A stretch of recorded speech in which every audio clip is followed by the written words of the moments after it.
सत्य की परीक्षा लेने के लिए मृत्यु लोक में आ जाते हैं। अब शनिदेव ने माया से एक संत का रूप धारण किया और बगीचे में जाकर विराजमान हो गया। राजा चंद को समाचार लगते हैं एक संत पधारे हैं, तो राजा चंद पहुंच जाते हैं। जाकर राजा चंद ने शनि रूपी संत के चरणों में प्रणाम किया। कहने लगा, महाराज आपका भोजन आसन मेरे महलों में तैयार है, आप हमारे महलों में चलिए।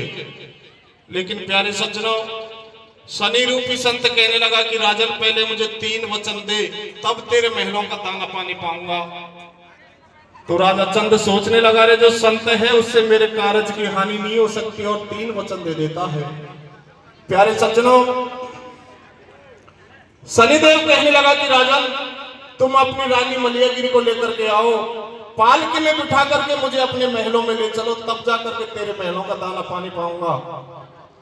प्यारे सज्जनों, रानी मलियागिरी के गर्भ से अभी साहिल और नीर ने जन्म लिया था। राजा चंद सारी बात बताता है, लेकिन रानी कहती है कि प्राणनाथ, भले से मेरे प्राण चले जाए लेकिन आपके धर्म को नहीं जाने दूंगी। और राजा चंद और मलियागिरी उस शनि रूपी संत को एक पालकी में बिठाकर महलों में ले आते हैं। अब शनिदेव कहने लगा कि राजा मेरा दूसरा वचन यह है कि आज के बाद में तेरा सारा राजपाट, धन दौलत, माल खजाना मेरा है, और मैं तुम्हें आदेश देता हूं कि फकीरी का पाना धारण करो और मेरे देश को छोड़ करके निकल जाओ।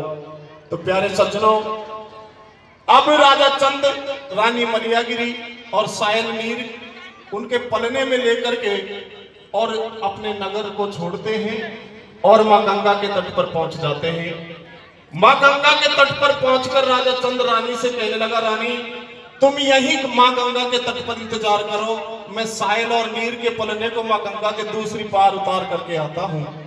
प्यारे सज्जनों, जब राजा चंद साहिल और नीर के पलने को लेकर के मां गंगा के दूसरे घाट पर जाते हैं और रानी को लेने के लिए वापस जब मां गंगा के जल में उतरते हैं, तो बीच गंगा में जब राजा चंद पहुंचता है तो शनिदेव माया से गंगा के जल की धार को चढ़ा देते हैं और बीच गंगा में राजा चंद बह जाता है।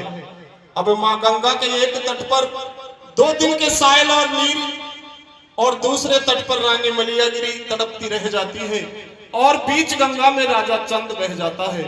लेकिन भगवान करैया कैसे अपने भक्तों की लाज को रखते हैं, आप हमारी कविता के माध्यम से सुने। सुनाओ भैया।